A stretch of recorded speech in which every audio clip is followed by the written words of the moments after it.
you're trying to create a logo, Canva templates are a quick and easy place to start. Whether it's for an online store, social media, or a small business, there are thousands of designs to choose from. Today I'll show you how to get started with these logo templates. So let's jump in. What's up guys, it's Trent, and today we'll look at how to create logos in Canva using templates. If you're just getting started with logo design or Canva in general, this is a great way to begin. Later on, I'll be releasing a more advanced video on how to create logos with Canva, so be sure to subscribe to get notified when that comes out. Now I'm here on the Canva homepage, and there are a couple ways to browse the templates available to us. First, you can hover over Design Spotlight over here, and then under Marketing you can select Logos. So I'll click on this. And if I scroll down here, there's lots of information about creating logos, lots of best practices. But if you scroll down far enough, you'll actually start to see logo templates. So here we have examples of the templates. So if you hover over the template, you can star it and save it for later. You can also click the three dots for more options.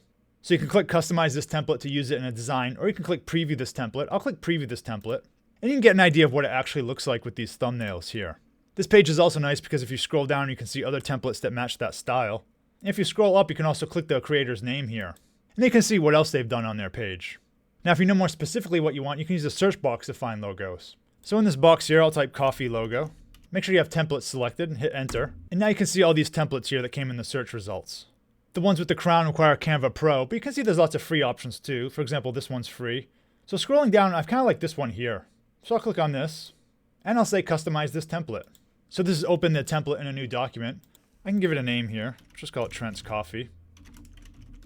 So over here on the left on the Design tab, if I click the template I used, I can actually toggle the style here. So let me click Template Style. And if I click it, it'll shuffle different colors.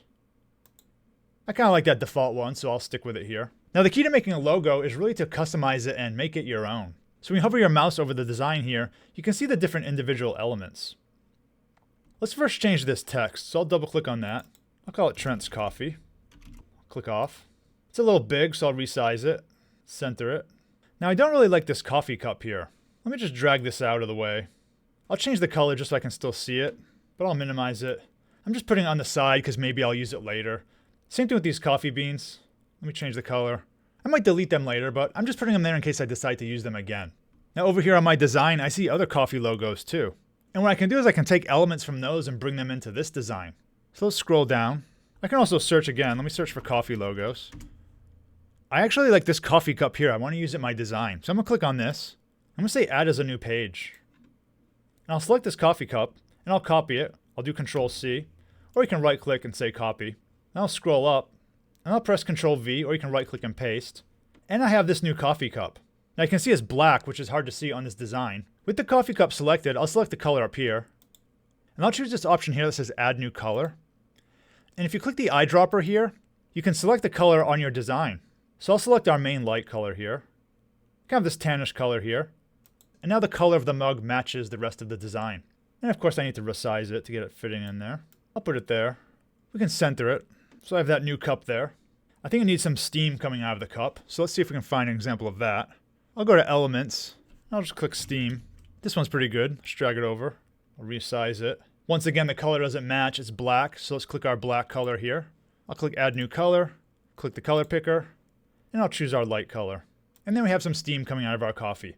Maybe I do want these coffee beans to go back into the design. Maybe I want them to be on the side here. So let's fit it into place. That pink color isn't that great. Just change the color. So we have that there. So I want it on the other side. I'll select my object. I'll hold Alt. And I'll click and drag. That's a quick way to duplicate. And then I'll flip it around here. Maybe I'll rotate it. Maybe so it looks like that. Move it up a bit. I don't think I'm going to use this cup anymore, so I'm just going to delete it. Now if you wanted, you could add more elements from Canva here. But another website that has lots of assets for design is Creative Fabrica. And if you find unique assets here and you bring them into Canva, it's much less likely that your design is going to look like someone else's. So here I could search for coffee. And if we scroll down, there's tons of different options we could use here. This SVG bundle has lots of options we could use. So there's lots of stuff here. If you just want vectors and not these raster graphics, I like to put SVG in my search term.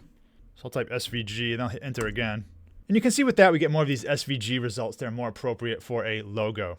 I'll put a link to this website in the description below. Now, two of the most important elements for logo design are readability and simplicity. To test readability, I like to zoom out of my image a lot here. So I'll hold Control and just drag out on my mouse wheel here. And I'll make the logo really small. Maybe I'll zoom out even more. So even at this distance, I think it's pretty clear what the logo is. Maybe we can't read all the letters, but we can see it's some type of coffee shop. Let's zoom back in. It could always be simpler, of course, but I like these graphical elements in the design. Now let me show you how to download your logo. So first of all, if you want a pure white background, click on the background here. Then click on this color up here and choose white. So now I have a white background. So to download this, I'll click Share, then Download. Now there's a couple formats you can download in. First we have PNG, which is just going to be a raster-based image. And what you want to do with this one is make the size as big as possible. Now if you have Canva Pro, you can give it a transparent background by checking this box here. So I'll check that. And then I'll say Download. It asks me where to save it. I'll just save it in some temporary location. I'll click Save.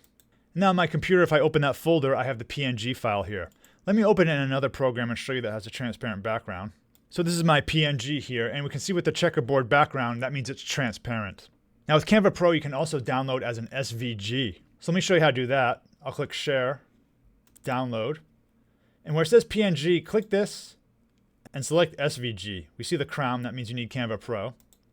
And I'll click Download, and I'll just call this Coffee SVG.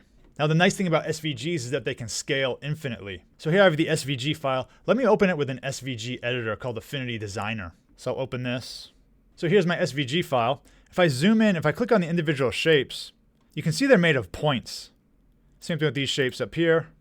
They're just nodes and lines. If you have an SVG file, you can export it to PNGs of any size you want. So I recommend saving your files as the biggest PNG you can, and also try saving as an SVG. Be sure to check out my Canva playlist for more Canva tutorials. And if you have any topics you'd like to see covered, feel free to leave a comment below. Thanks for watching, and see you in the next video.